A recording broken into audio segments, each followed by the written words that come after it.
Olá pessoal, estamos ao vivo. Nós vamos falar um pouco sobre estudo, sobre leitura e estudo. Eu passei uma reforma aqui, na verdade, nesse escritóriozinho.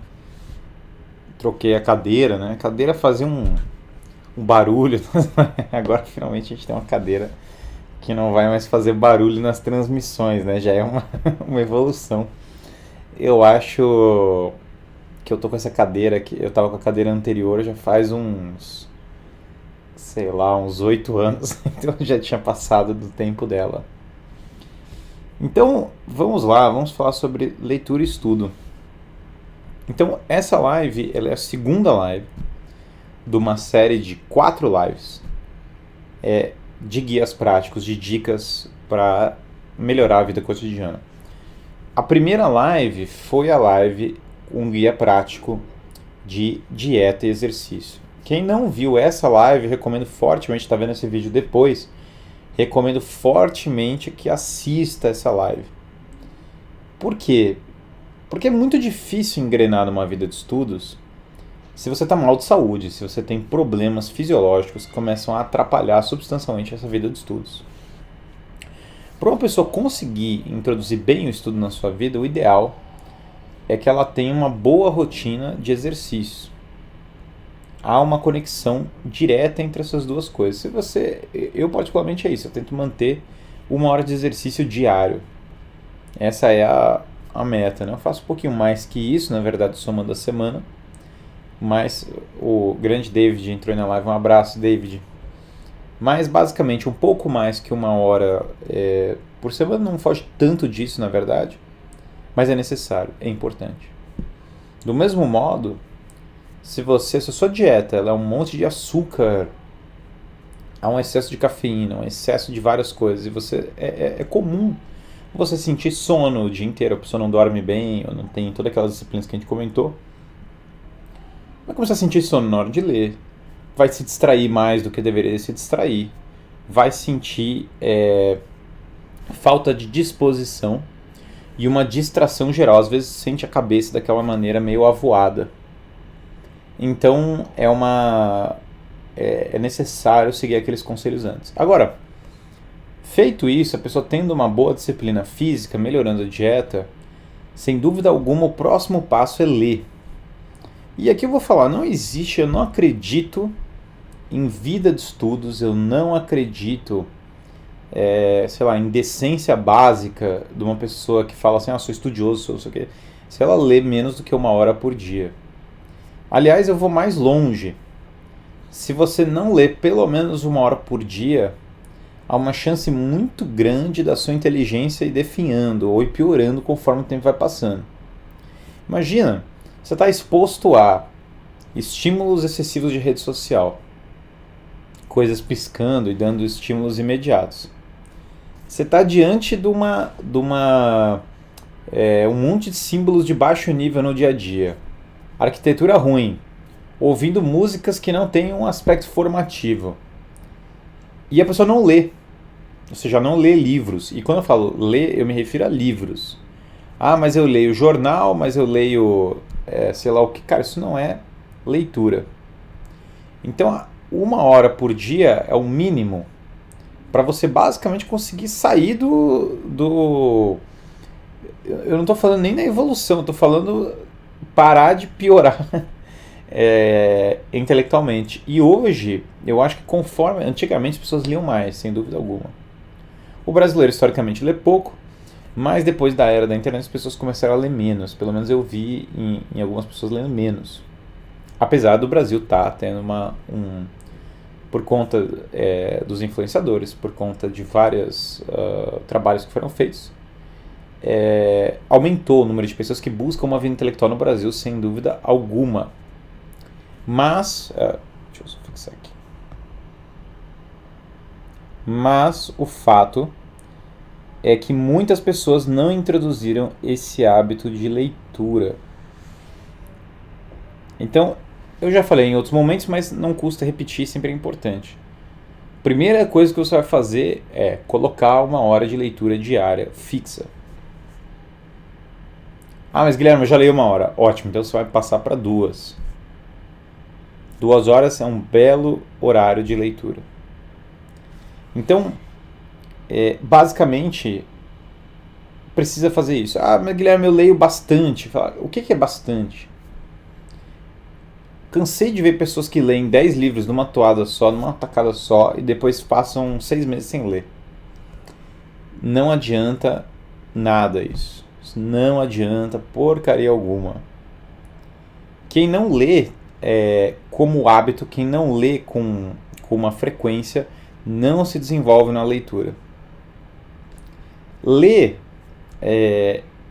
aí, claro, muita gente sempre pergunta, poxa, mas livro físico, PDFs, Kindle, leia tudo. Leia de tudo, mas nunca exclua o livro físico. Ah, posso recorrer ao audiobook? Com certeza. Eu posso recorrer ao Kindle? Com certeza. Posso recorrer a PDFs? Pode, maravilhosamente. Tudo maravilhoso. Contanto que você não exclua e mantenha o livro físico. Por quê? Porque o livro físico, Guilherme, porque esse é saudosista do passado. Não, porque o livro físico, ele não tem vários botões piscando. O livro físico, ele te força, ele aparece assim na sua cara, né? Que tem aqui, eu tô aqui com a Raid. A Raid é ótima.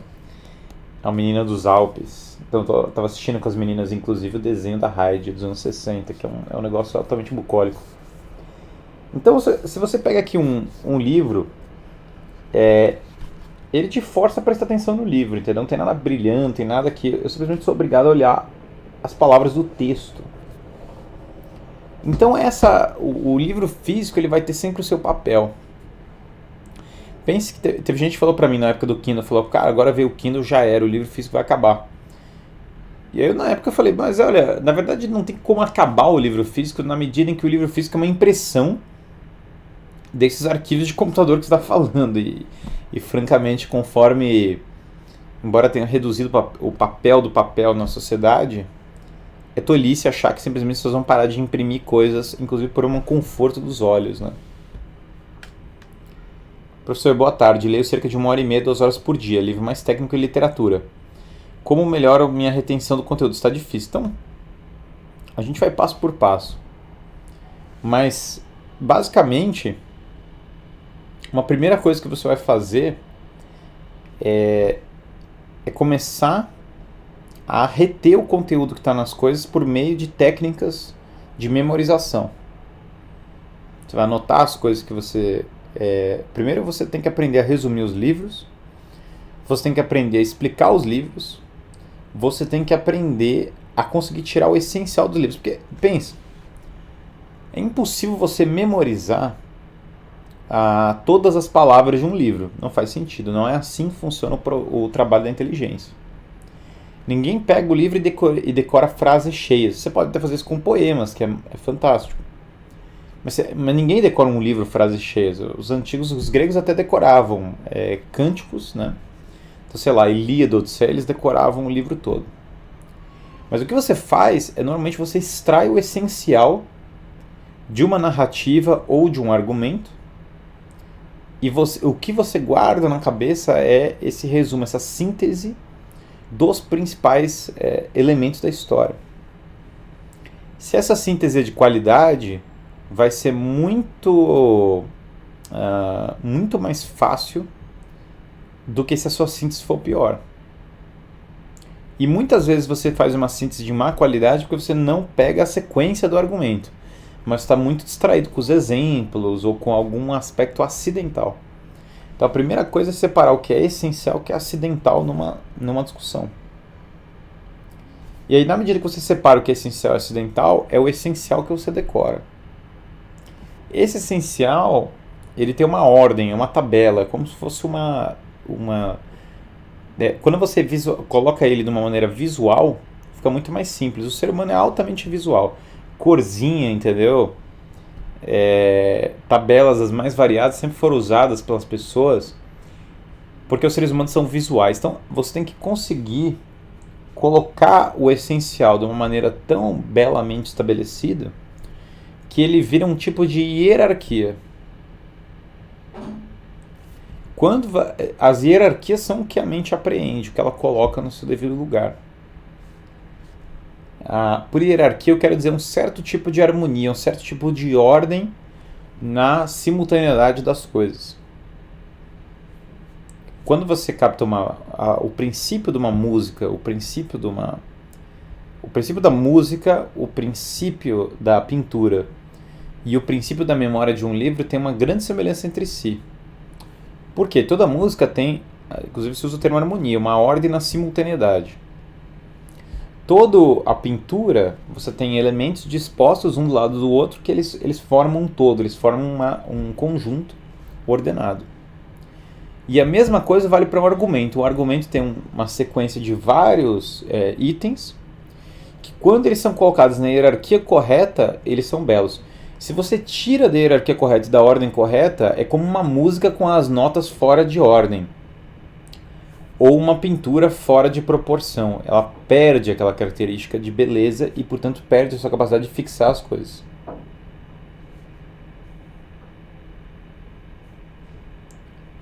Professor, eu comprei o livro Díspares do Mundo, O que há de errado com o mundo, de Chesterton, com tradução de Maria José Figueiredo. Fiquei em dúvida sobre a qualidade da tradução. Eu não conheço a tradução. Tá aí, vou deixar o seu critério para discernir sobre isso, né? Mas basicamente claro que é sempre melhor ler no original. Mas pode ser uma boa tradução. Em geral, o português de Portugal é que eu não sei essa específica. No geral, as traduções são melhores. Você sabe que eu estava passando a Raid para as meninas?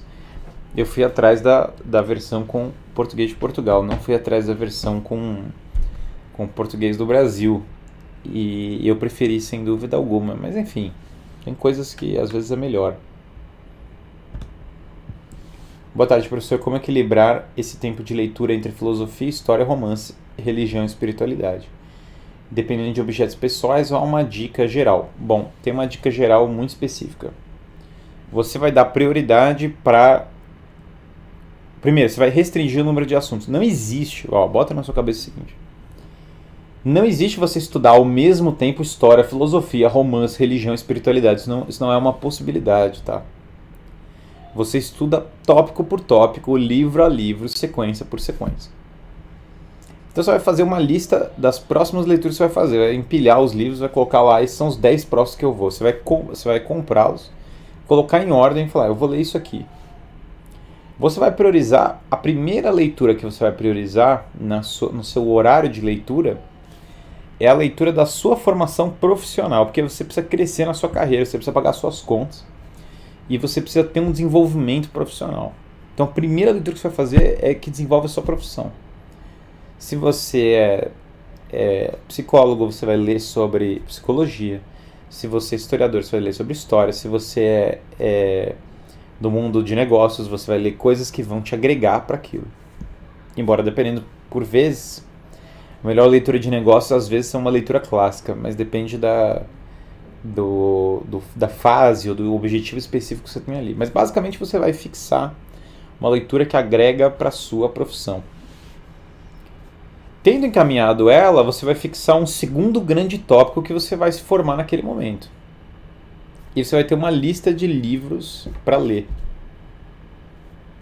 Essa lista, você pode começar pela história, você pode começar pela filosofia, você pode começar por várias áreas. Se for começar pela história, eu sempre recomendo o História da Igreja, do Daniel Hobbes, que é uma coleção. Então você já vai ter uma biblioteca pronta para ler 10 volumes do História da Igreja de Daniel Hobbes, começo, meio e fim. Se for começar pela filosofia, você pode começar pela Apologia de Sócrates e depois ler diálogos como Láquias e Hípias Maior, que são bem introdutórios de Platão.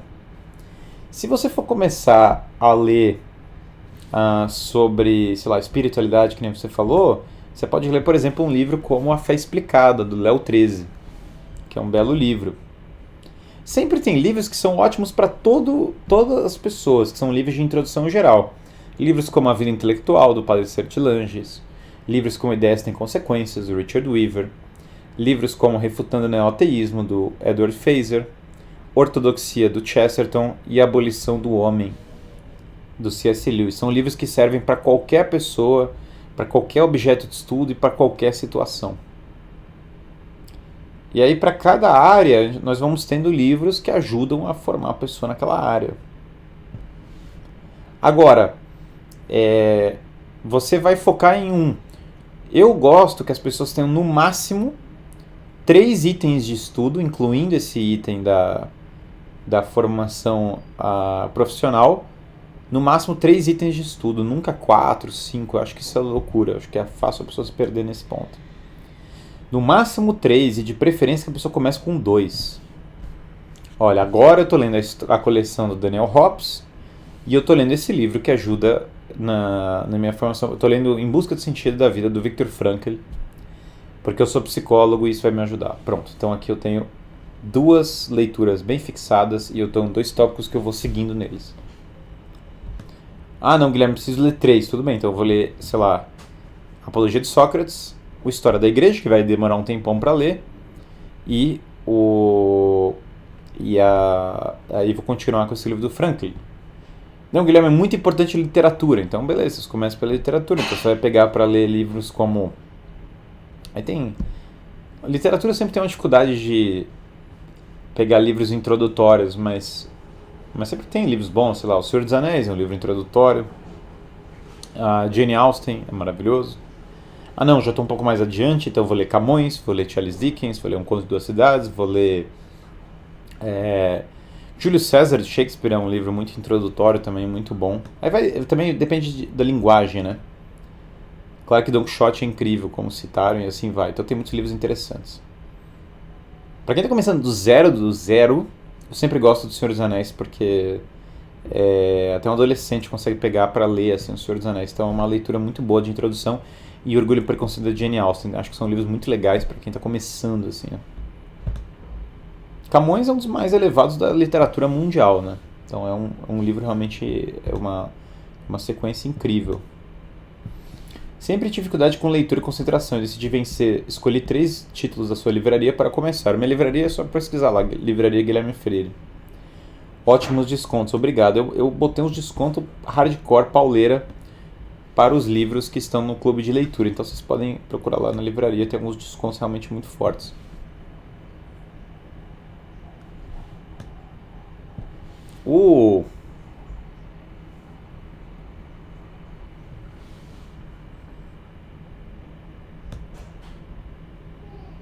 Professor, o senhor tem alguma indicação de livro? Para quem faz faculdade de Direito, sim. Sim. Para quem faz faculdade de Direito, eu recomendo fortemente, o primeiro autor para você começar a ler, José Pedro Galvão de Souza. José Pedro é o autor que eu mais fortemente indico. Por que José Pedro Galvão de Souza? Porque ele é brasileiro, e porque ele é relativamente contemporâneo, e porque ele é um dos melhores juristas da história. E tá aí, tá logo aí, acessível. Então, acessível, próximo, brasileiro. Ele faleceu no século XX. Acho que ele faleceu no século XX, mas ele viveu agora no século XX mais próximo. E o José Pedro, os livros dele são maravilhosos porque eles contam a história jurídica do Brasil vinculada à história política, que é o correto. Então, o Centro Dom Bosco publicou volumes do José Pedro, capa dura. Inclusive, eu fiz um pós-fácil de um dos volumes. E tá lá. Então, eu compraria essa coleção do Centro Dom Bosco, José Pedro Galvão Souza. Acho que é o melhor início para quem tá querendo, para quem é do direito, né? Então, eu leria com muita ênfase, eu realmente colocaria muita importância em ler esses livros. Perguntaram dos ataques das escolas que o Brasil está sofrendo. Eu falei ontem numa entrevista para Leda Nagli. Eu falei até longamente sobre isso. Falei muito simples. Ao invés das pessoas ficarem discutindo a motivação psicológica do maluco que comete qualquer coisa, essa discussão é simplíssima. Uma discussão de lei e ordem. Policiamento, defesa pessoal. E as pessoas têm que voltar a redescobrir o belíssimo mundo bélico e da defesa. E voltar e fugir dessa história que não existe solução em segurança pública. Existem várias soluções de segurança pública. É só estudar o caso do El Salvador recente. É só estudar o caso de Nova York nos anos 90, né, do Giuliani. É só estudar o caso, já foi feito em Paris também no passado. São vários casos de segurança pública bem sucedida. Então existem vários precedentes de segurança pública, só que nenhum deles é politicamente correto. Essa é a verdade dura sobre esse caso. Então o livro de Faculdade de Direito é isso. Interessante essa divisão por tópicos. Estudar uma coisa e depois outra coisa. Sim. Mas lembre-se, nunca mais do que 3 tópicos de uma vez. A educação pública é muito difusa. Seria uma das razões de seu insucesso.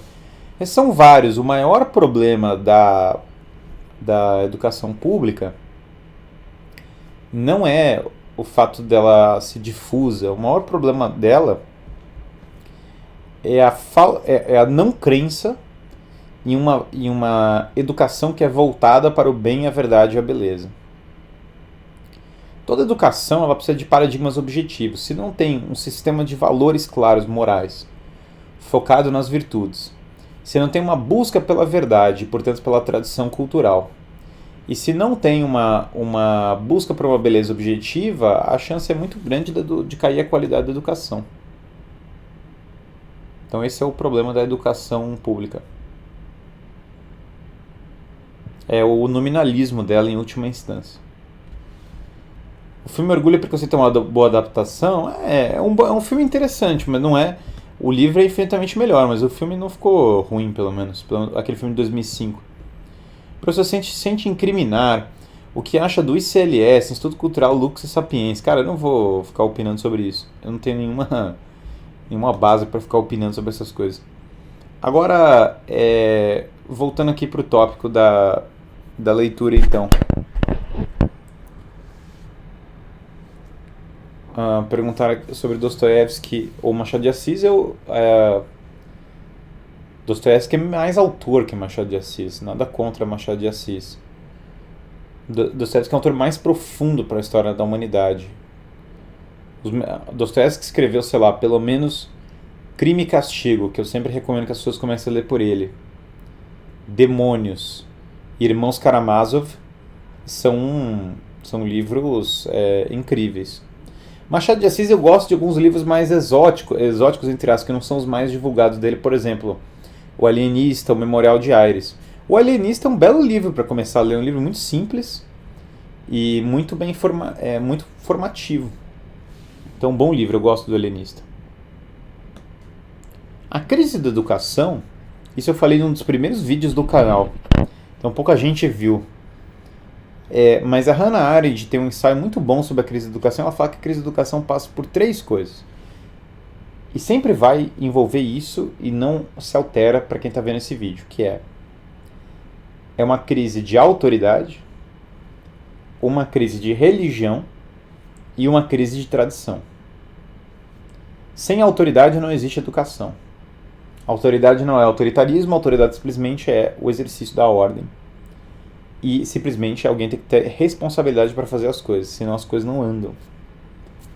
A tradição é quase sinônimo de educação, porque educação é trazer o legado do passado para que nós possamos participar dele.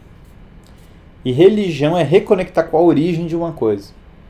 Você não tem como não se conectar com a origem de algo. Do contrário, se você perde a origem, você perde o propósito e você perde a finalidade daquela coisa. Por isso que a crise da educação passa, se perguntaram da escola pública, a crise da escola pública é a crise da falta de tradição, autoridade e religião. Sem dúvida alguma, esses são os pontos centrais. Acho que a Hannah Arendt, eu não concordo com tudo que ela escreveu, mas nesse ponto ela estava absolutamente correta. Então, isso está no entre o passado e o presente, corretamente apontado por algumas pessoas. Continuando, chegou mais um chat, estamos com vários chats aqui hoje, vamos lá. Boa tarde, professor. Teria bons autores de livros de formação para empresários? Com certeza tem coisas muito interessantes. Você sabe que vai te parecer absurdo isso, mas não falando de livros específicos sobre empresa, tem um livro, o livro Vidas Paralelas do Plutarco, é uma aula para qualquer empresário, embora ele não trate propriamente de uma história de empreendedorismo.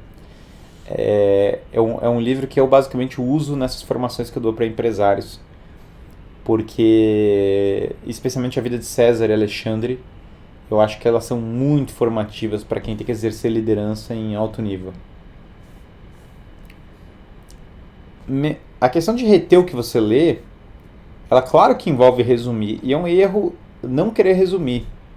Nossa educação nos prejudicou demais a partir do momento que ela falou que decorar é demoníaco, que é maligno decorar. Ah, não, melhor do que decorar é aprender. O que não faz o menor sentido, porque você começa decorando para depois entender as coisas. A nossa educação cometeu um erro imenso falando, não precisa resumir o livro. O resultado final disso é as pessoas não quererem efetivamente ler, né? Professor, eu leio a Bíblia diariamente junto com o capítulo da imitação de Cristo por dia e um capítulo da fé explicada por semana para o Crisma. Nesse caso, eu poderia adicionar mais um livro? Sim, eu imagino que, a não ser que você seja um sacerdote ou um seminarista, seria muito interessante você ter algum livro que é de formação mais específica da sua área. Falando de livro de empresário, eu acho que o melhor livro, por tosco que pareça, desses de aeroporto, é aquele livro Pai Rico, Pai Pobre. E não porque ele é um grande livro sobre sobre algum assunto específico, mas ele pelo menos introduz a noção de margem, né? Que é uma noção necessária para qualquer pessoa que vai empreender. É um livro muito simples, por óbvio, né? É um livro desses que eu tô falando desses que você acha na banca de jornal em qualquer lugar no Brasil. Mas pelo menos a pessoa aprender o que é margem já é um avanço, né? Mas voltando para Rico e Pobre é um bom livro, mas assim, desses de banca, né? Agora, você veja que se formar numa vida... Eu tenho uma live sobre isso, né? Sobre empreendedorismo. Recomendo que vocês queiram dicas mais específicas disso, vão naquela live do empreendedorismo. O que acha da Divina Comédia? A Divina Comédia é um dos maiores livros da história, né? Mas voltando para o nosso eixo aqui. O que acontece? Os próprios livros, para você conseguir se situar bem neles, você tem que organizar uma biblioteca. Esqueçam a ideia de que você vai crescer muito na vida de estudo sem organizar a biblioteca. Comprar livro é fácil. Imagina, você pode ir lá, vai lá na minha livraria Guilherme Freire e você compra os livros. Organizar os livros é razoavelmente mais difícil. Porque você basicamente precisa ter uma ordem para lê-los, né? E para essa ordem ler, você tem que criar um ambiente de estudos, que nem eu reformei esse escritório. Quando eu reformei esse escritório, eu olhei e falei assim, eu reformei assim, minha esposa está reformando ele, na verdade, daí ela colocou tal. Você vai criando um ambiente propício para você conseguir estudar e ler. Se o ambiente físico ele tá impróprio, né, que nem a cadeira aqui, por exemplo, sei lá, a cadeira é imprópria, isso atrapalha substancialmente a sua rotina de estudos. Você precisa criar um ambiente para ler todos os dias. Guilherme indicou Pai Rico, Pai Pobre, tem gente zoando isso. Eu não fiz um vídeo falando, nossa, baita livro. Eu falei, dos livros... Perguntaram, desses livros de banca de jornal, qual que é o melhor para empresário? Eu falei, cara, o melhor livro desses de banca de jornal, sem dúvida alguma, é esse. Qual livro você indicaria para a área de direito? Eu já falei, para quem é da área de direito vai fazer o seguinte. Vai lá no Centro Dom Bosco e vai comprar a coleção do José Pedro Galvão de Souza. É isso que a pessoa vai fazer, não vai fazer nenhuma outra coisa exceto essa. Ah, poxa, mas Guilherme, tem um monte de gente do direito. Mas tem o Miguel Reale. Confia em mim. Vai no Zé Pedro e não no Miguel Reale. Ah, por que você achou o Miguel Reale ruim? Não é isso. Disparado, o que mais vai te agregar é você pegar essa coleção do Zé Pedro Galvão de Souza. É o que mais vai agregar em menos tempo. fora a coleção que está lá no Centro Dom Bosco, tem também o dicionário de política do Zé Pedro. Eu não lembro se ele entra na coleção agora. Talvez ele tenha, assim, acho que ele está na coleção também. Bom, aí melhor ainda, tá tudo lá. Então, para quem é da área de direito, José Pedro Galvão de Souza, sem dúvida alguma, conheci o filho dele. Tenho uma admiração imensa pelo José Pedro. Acho que é um dos maiores autores da história do Brasil. Você vai começar por ali. Então você criar um ambiente propício de estudos, colocar os livros lá, e você não vai ficar fazendo um cemitério de livros, que é colocando os livros que você vai lendo pela metade lá. Os livros que você começa a ler, você termina, se eles forem bons. Você só para um livro pela metade se o livro for podre, entendeu?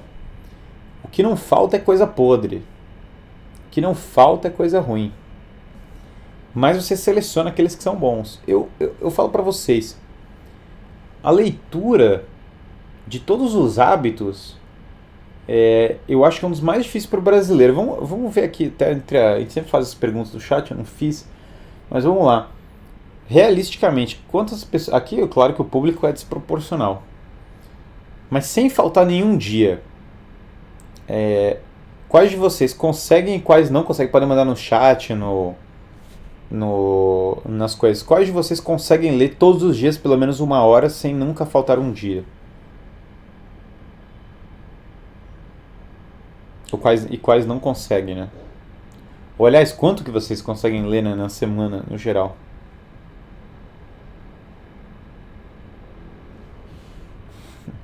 Alguém já mandou vixe?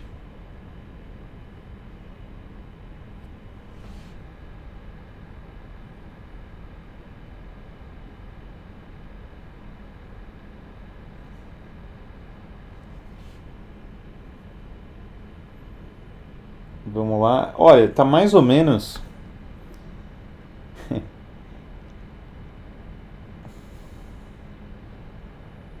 a maioria, eu acho que tá assim... No YouTube é mais ou menos meio a meio, pendendo pro não consigo. Começou meio a meio, agora acho que já tá indo pra 70%, 30% não consigo. No Instagram acho que a maioria também foi não consigo. Pois é, e aí que tá, né? Eu acho que é aí que tá o grande negócio. Por isso que tem gente que se pergunta, fala, Guilherme, por que você já fez tantas lives falando pra galera ler 1 hora todo dia? Vejam, o público, eu sei como um fato isso, né? O público desse canal lê desproporcionalmente mais. Isso eu sei até por pesquisas de outros canais que eu conheço. Outros públicos por aí nas esferas, eu sei isso. O público desse canal lê desproporcionalmente mais do que muitos outros públicos. Não é um ataque a nenhum canal, é só um fato. Aqui, eu sei que as pessoas estão aqui, até porque a gente já fez pesquisa, várias coisas, leem desproporcionalmente mais do que a média dos canais ou de pessoas que seguem influenciadores. Vejam que mesmo nesse canal, as pessoas lendo muito mais, uma parte razoável das pessoas não conseguiram ainda entrar no modo de ler 1 hora por dia. Não adianta, gente. E aí que tá. Não adianta. Claro que eu insisto sempre. 1 hora de leitura, 1 hora de exercício, 1 hora de vida espiritual. Não adianta se achar que vai evoluir, o que a gente vai fazer. Eu posso aqui falar o quanto for. Eu posso fazer 1000 lives. Sem introduzir essa 1 hora de leitura, o resultado vai ser infinitamente menor. Tem mais pessoas que conseguem introduzir 1 hora de exercício do que pessoas que conseguem introduzir 1 hora de leitura.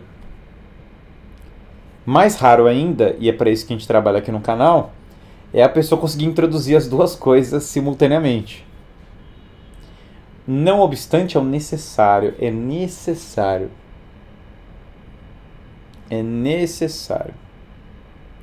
Não é uma questão... É muito legal, eu acompanho vários influenciadores, eu acompanho você, Guilherme, eu acompanho tudo que você fala. Maravilhoso. Não adianta o que eu estou falando. Não vai ter o mesmo efeito, não vai ter a mesma qualidade, não vai entrar na sua cabeça da mesma maneira sem você ler 1 hora por dia. E é o que comentaram aqui, o pessoal maratona séries, o pessoal gasta horas e horas indo em recomendação de recomendação inútil na internet. A pessoa gasta horas com tanta coisa inútil e depois não tem uma hora para ler. A Thaís, grande Thaís, tudo bom? Um abraço. O problema é que tempo para ler de noite, depois que as crianças dormem, mas eu dou tela azul em 5 minutos. A minha esposa tem sono assim à noite. Mas olha, fazendo mais exercício, você ganha mais disposição para esse momento aí da noite, com certeza. Embora você queira dormir também depois, por causa do exercício. Professor, vejam, não adianta, gente, não vai fixar, não vai entrar na cabeça sem ler. É por isso que às vezes tem coisas que eu comento, as pessoas falam, pô, mas o Guilherme, como é que você leu tanto? Fala, cara, eu li mais ou menos 2 horas por dia há 10 anos, todo dia sem falta.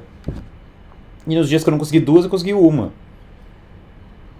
Inclusive lendo bem à noite quando eu não conseguia mais nenhum outro horário. Ao longo de 10 anos, ao longo de 12 anos, é muita, muita leitura. Mas em pouco tempo, não dá. Então é uma questão é uma maratona mesmo. Mas tem muitas coisas que eu falo que as pessoas falam, isso é impossível, Guilherme, a gente não vai ver a mudança cultural. Os caras falam de mudança cultural, mudança do Brasil, mudança política, mudança do cosmos, do não sei o quê. Calma. Você lê todo dia e fala, não, então o que a gente está falando, entendeu? Os líderes políticos, é uma pergunta bastante sincera e problemática. Os líderes políticos da direita brasileira leem todo dia? Então é meio doido isso, porque se você parar pra falar que não, fala, cara, é por isso que essa porcaria não funciona, entendeu? Simples assim, é por isso que essa desgraça não funciona, sabe? Eu vou falar, Guilherme, esses caras do passado, pior que liam, pior que se não era leitura, porque claro, os livros eram diferentes, eles estudavam muito. Alexandre César e Carlos Magno eram ultra estudados contra o estereótipo que as pessoas imaginam. Carlos Magno, por exemplo, era um grande fã de Santo Agostinho. Professor, boa tarde. Qual biografia para Carlos V e Filipe II em português o senhor recomenda? Cara, em português, eu não sei porque eu ia começar a te falar em espanhol. Um grande autor em espanhol é o Francisco Elias de Terrado, ele é muito legal e ele comenta sobre eles. Mas o próprio... Se você quiser algo mais... O Francisco Elias de Terrado teria uma abordagem mais profunda sobre esses autores. Tem ainda eles são brevemente abordados na Defensa da Hispanidade, do Ramiro de Maeztu, mas você pode pegar ali o capítulo do Daniel Hobbes, já vai ter alguma coisinha sobre eles, sem dúvida alguma. Trabalho na área de educação e pretendo montar uma ONG nesse sentido. Porém, me sinto despreparado. Tem alguma redação de livro que possa me ajudar? Primeira coisa que eu acho que a primeira coisa que ler é ler esse negócio da educação clássica. Leia, por exemplo, a história da educação do Rui Afonso da Costa Nunes. Arquitetura, para quem pediu, com certeza um belo autor é Augustus Pudgeon, arquiteto que fez o Big Ben. Eu acho a melhor coisa, eu faço de uma maneira que eu não recomendo fazer. Eu faço notas das minhas leituras no bloco de notas do celular. Recomendo isso? Não, porque as pessoas se distraem com o celular. Recomendo que você faça na mão, num livro, num caderno, a parte do que você está lendo. É mais eficaz.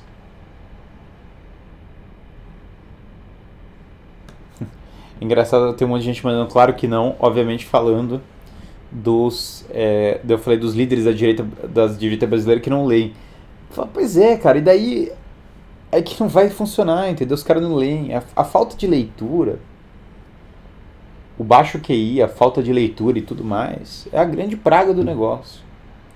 Olha, não dá pra você resolver o problema do mundo, mas se você começar a resolver o problema do baixo QI em você mesmo, da falta de leitura, da falta de cultura pra você mesmo, já é um grande salto da humanidade. Depois, para resolver para sua família, nossa, já estamos em franca ascensão. Eu falei isso na entrevista da Leda ontem. Falei, mas vai introduzir todos esses valores, essa leitura para o mundo. Eu falei, bom, primeiro você introduz para você, depois para sua família, depois para sua empresa. Agora você está pronto para discutir política e outras coisas. Mas primeiro você resolve essas ordens, né? Os de esquerda leem. Ah, não, mas aí é. Os de esquerda não estão nem na discussão aqui. Porque os de esquerda, se leem coisa errada. Então o que adianta? Eu não tô. Essa discussão não existe aqui. Eu não discuto.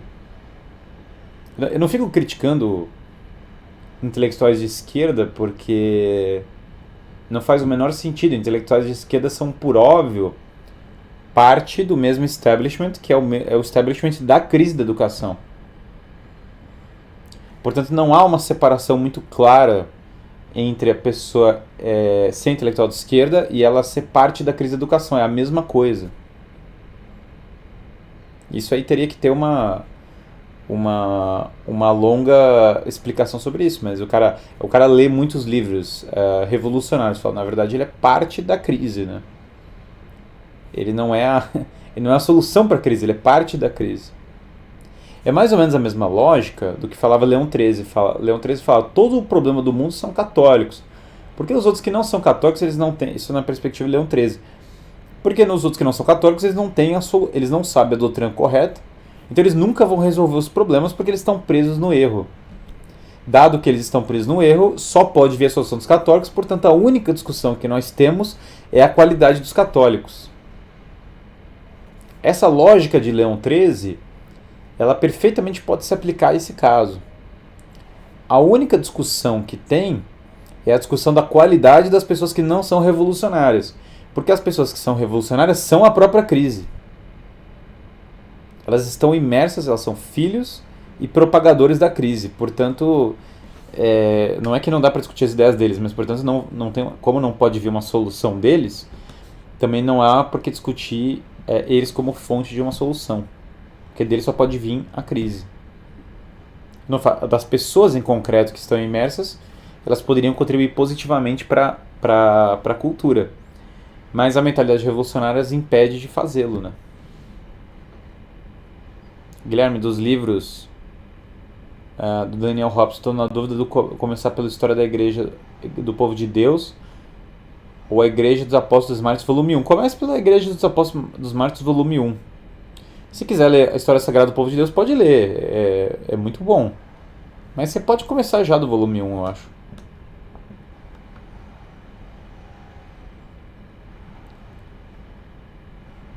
Eu ainda tenho que fazer um vídeo, né? Que eu tenho certeza que vai gerar um buzz, mas que é porque eu não sou conservador, né? Esse vídeo, sem dúvida alguma, vai gerar um buzz. Alguma recomendação para quem faz engenharia? Para quem quer ser engenheiro? Bom, um grande clássico da matemática, muito legal de você conhecer, é os elementos de Euclides, voltando para o básico do básico do básico.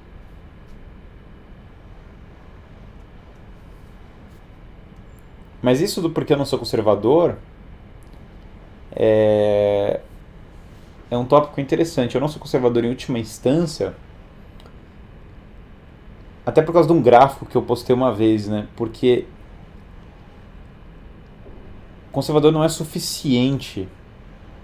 O termo, isso eu dar um vídeo, claro, é um vídeo próprio que eu não vou entrar aqui agora.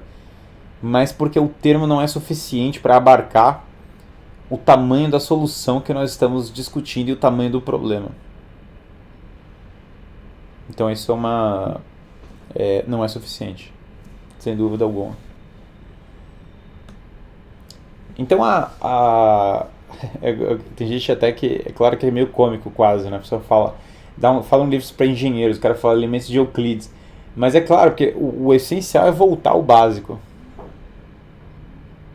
O essencial é voltar ao básico.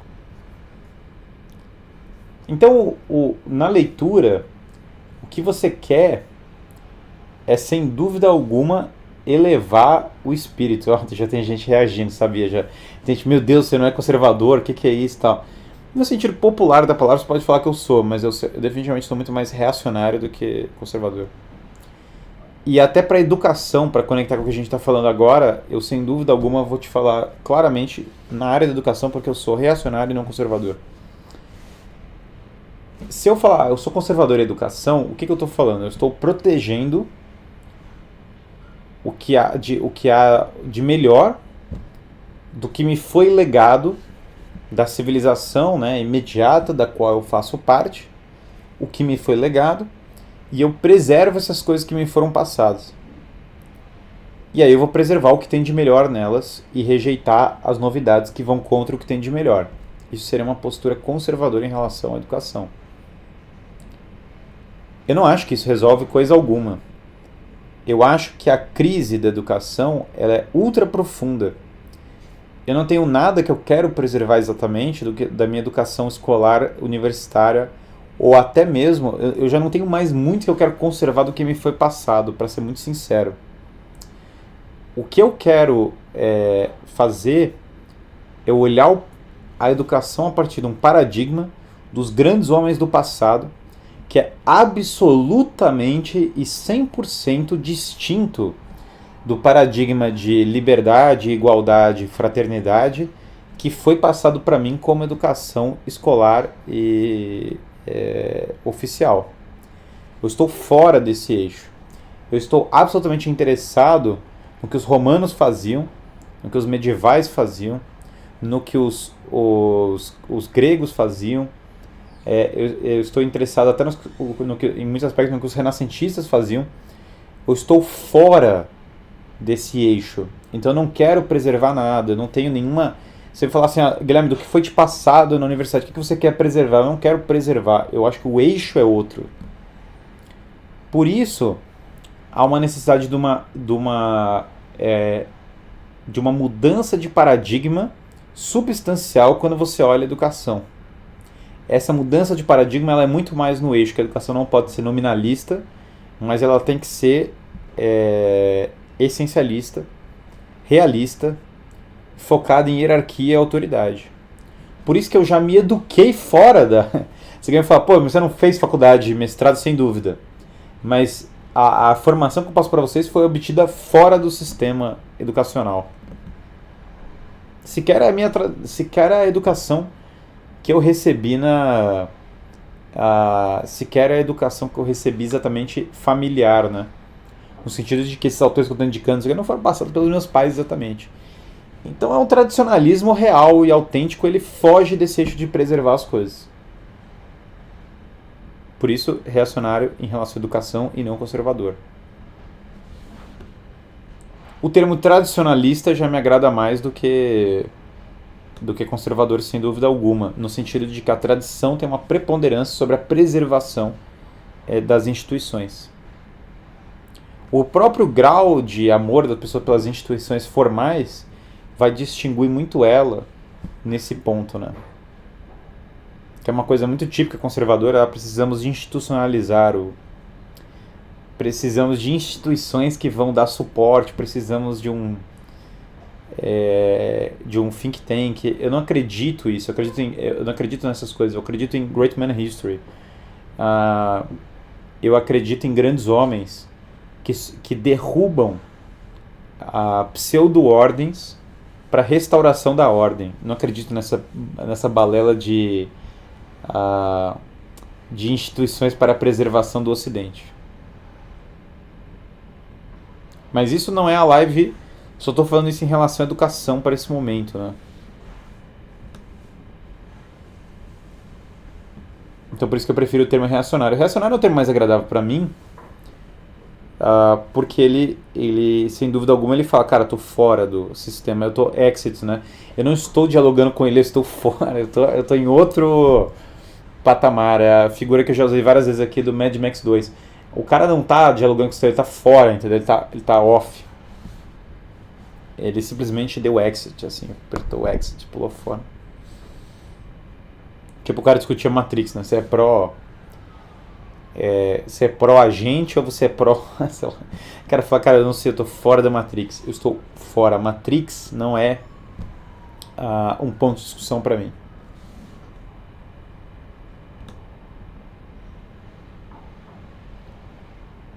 Professor cavalgando o tigre ao vivo.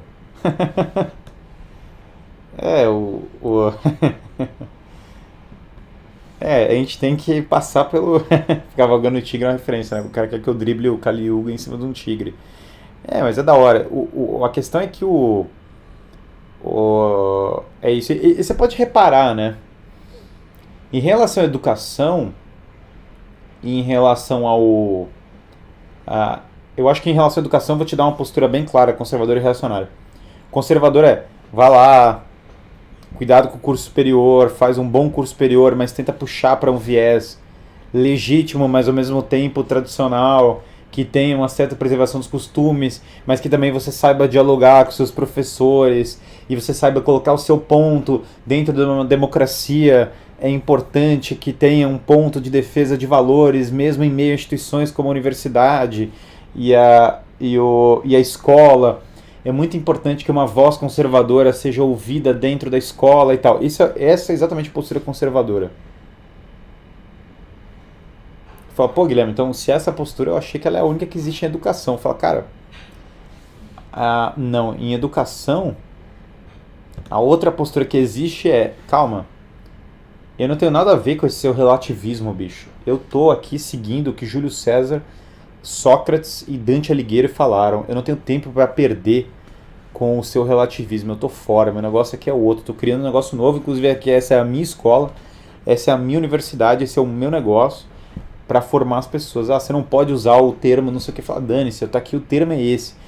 Eu não tô nem aí com o termo que você acha ou não que eu posso usar. Eu não estou interessado. Fala, mas cadê o diálogo? Cara, o verdadeiro diálogo é isso aqui. Se quiser, eu converso com você. O verdadeiro diálogo não é me vender para os seus termos de educação desconstruída. Então é um realismo intenso, claro e definido. E isso é necessário para a educação. Estou fugindo um pouco de dicas práticas para a educação, no sentido de que eu estou entrando até numa parte muito filosófica aqui do que é. Mas da educação, mas enfim. Como sustentaria o justnaturalismo quando os interlocutores são ateus? Olha, você vai ter que argumentar o justnaturalismo a partir da lei natural. Recomendo fortemente aquela minha live da lei natural. Agora, você vai ter que partir dos hábitos, das virtudes comuns, para o cara começar a entender o que é uma virtude básica, para ele entender que existe uma ordem nas ações humanas.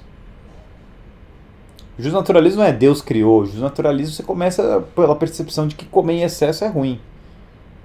Você come em excesso faz mal para o homem, portanto você segue daí a moderação na comida. Ferir um inocente é ruim. Ele parte de axiomas básicos da busca pelo bem e da percepção de que a violação desses axiomas básicos é errada. Boa tarde, professor. Comprei a imersão e revisão do professor José Roberto Melo Porto. Gostaria de conciliar estudos, vida espiritual e leitura. Considera como ler livros uma leitura essencial? Eu gosto do como ler livros, mas eu vou te falar que eu tenho várias objeções a esse livro, viu? Ao Mortimer Adler lá. Eu acho que o livro é um pouco... Tem dicas muito boas no como ler livros do Adler, e tem outras dicas que eu não acho tão boas. Eu fiquei meio... Eu tenho mixed feelings sobre esse livro, sabe? Zé Roberto Melo Porto é um amigão meu. Professor, várias consigo ler. Imagina que várias vezes consigo ler 1 hora por dia, mas isso dura uns 3 meses e paro. Mesma coisa para o exercício. Alguma dica de que fazer para manter isso? Sim, você tem que mudar o seu estado mental para entender que a sua grande luta é a constância. Quando você para o negócio, é como se você estivesse ferindo a sua saúde e estrutura, o seu core. Você tem que ter uma cabeça e falar, cara, não é opcional. Não existe a opção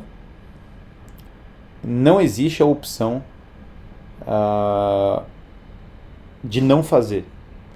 Essas 3 horas que eu falo, 1 hora de leitura, 1 hora de exercício, 1 hora de vida espiritual, você tem que incorporar exatamente assim, falar, não existe a possibilidade de eu não executar, de eu não fazer. Perdi um dia, amanhã eu vou lá e vou fazer de novo, e eu vou fazer até esse negócio acontecer.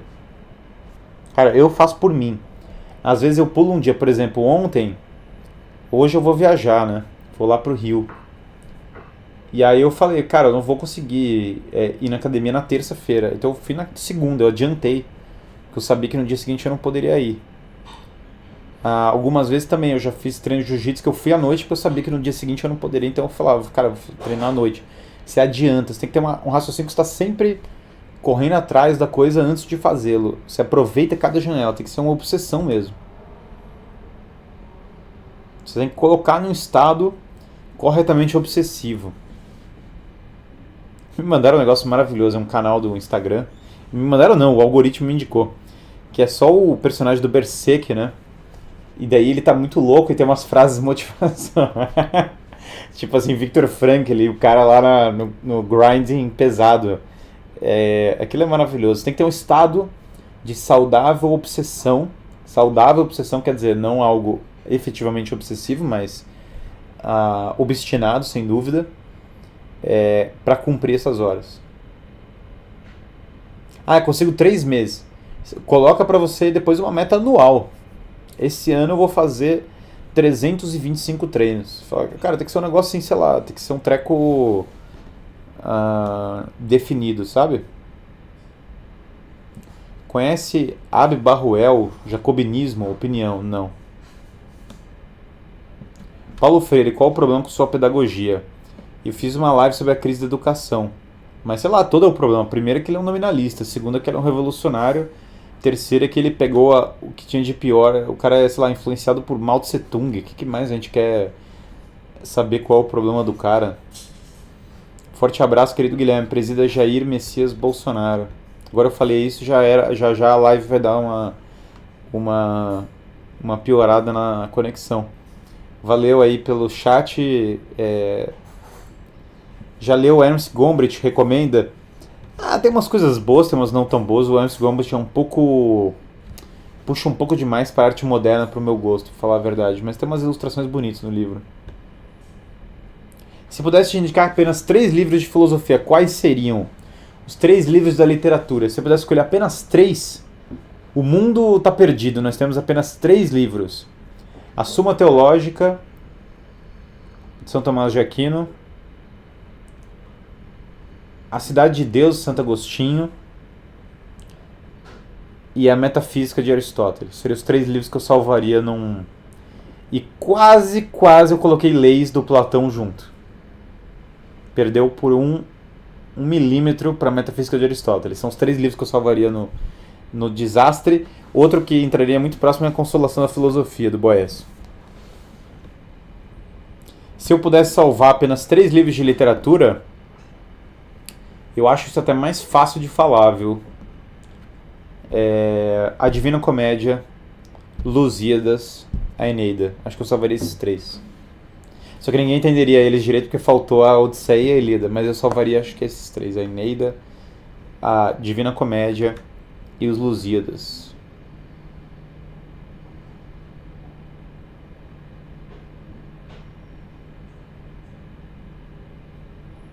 É possível conciliar estudo para concursos e outras leituras? Então, esse é um tema, né? Sim, mas você vai ter que fazer o estudo para outras coisas bem moderado, porque você vai estar estudando igual um louco pro concurso, né? Imagina.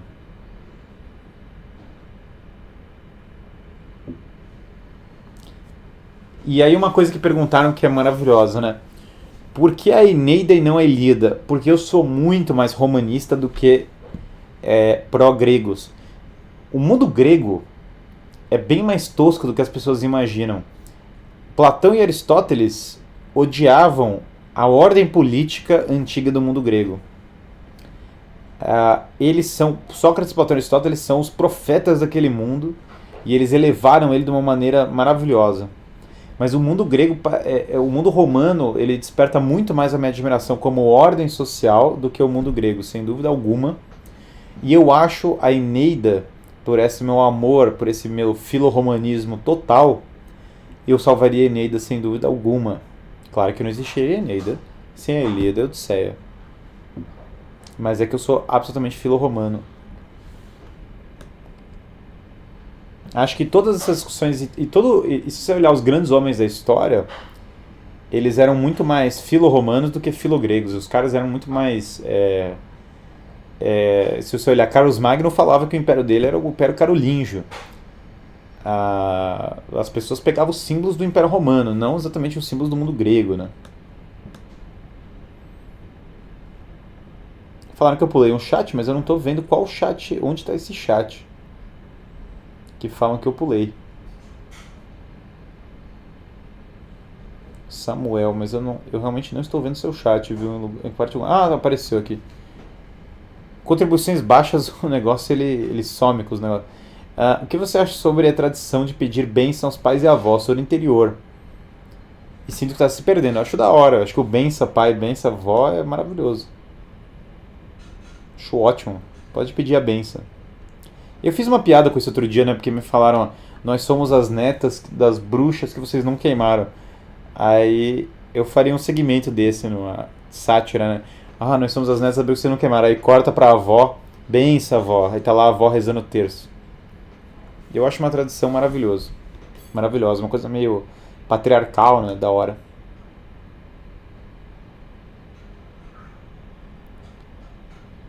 O mundo grego começou a ter muito mais ordem política e funcionar depois de Alexandre o Grande. Alexandre o Grande foi o cara que fez funcionar aquele negócio. Nada de democracia ateniense, era Alexandre que botou aquele negócio para funcionar. Então eu claramente sou mais entusiasta do Império Romano. E acho que as pessoas deveriam ler. Pô, tem outros livros também. Desde a fundação da cidade, baita livro, Tito Livro, impressionante. E o Hans Orberg, Família Romana, para estudar latim, maravilhoso. Gente, tem que entrar na vibe do Império Romano, né? É necessário isso. Tantos anos que as pessoas ficaram, oh, Grécia. Cara, tudo bem, Grécia é maravilhoso. Eu estudei grego antigo, maravilhoso. Grécia é o berço da civilização. Mas é muito chad, né? Você focar no Império Romano. Eu recebi um chat primeiro que era o presida Jair Bolsonaro, agora recebi o presidente Lula. Vi que o Bono quer te atrapalhar, vim salvar-te. Então temos aqui um sketch dentro do chats, a galera já criou um sketch próprio. Olha, juntem-se aí, Lula e Bolsonaro, juntem-se aí. Se possível, por favor, introduzam, né? O Lula não tem nem como falar para ele ler, né? Porque o Lula ele leu aí quando ele estava em restrição de mobilidade, ele leu 6.000 livros, então não tem nem como falar nada para ele ler, entendeu? Ele leu 6 trilhões de livros aí, segundo a mídia. Era tanto livro, esses caras falaram que ele lia tanto livro, mas tanto livro, um negócio impressionante. O cara faz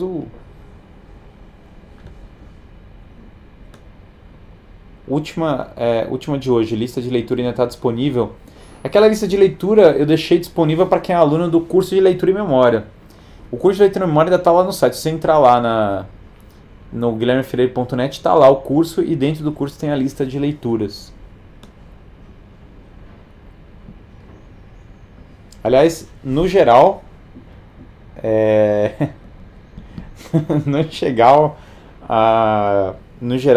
entrem lá no guilhermefreire.net, entrem no Telegram e procurem lá o Leitura e Memória.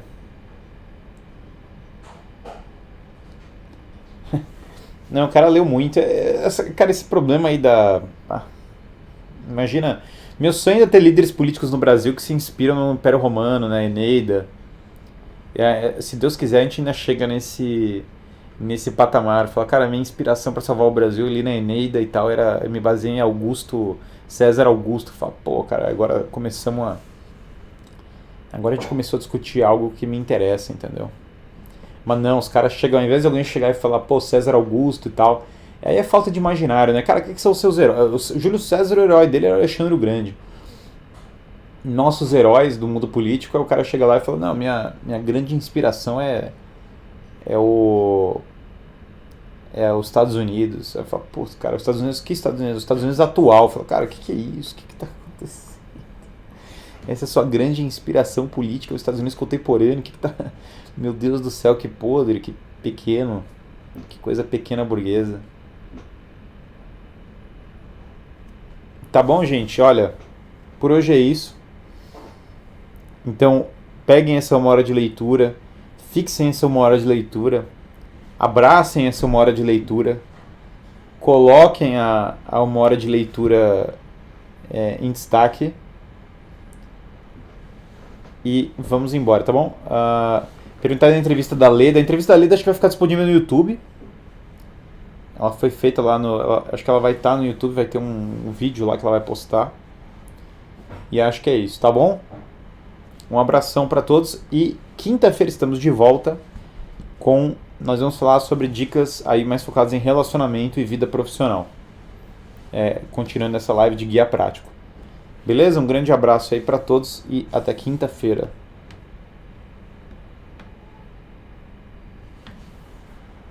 E lembrando, entrem lá, guilhermefreire.net. Entrem no Telegram. Procurem o curso de leitura e memória. Um abraço a todos vocês.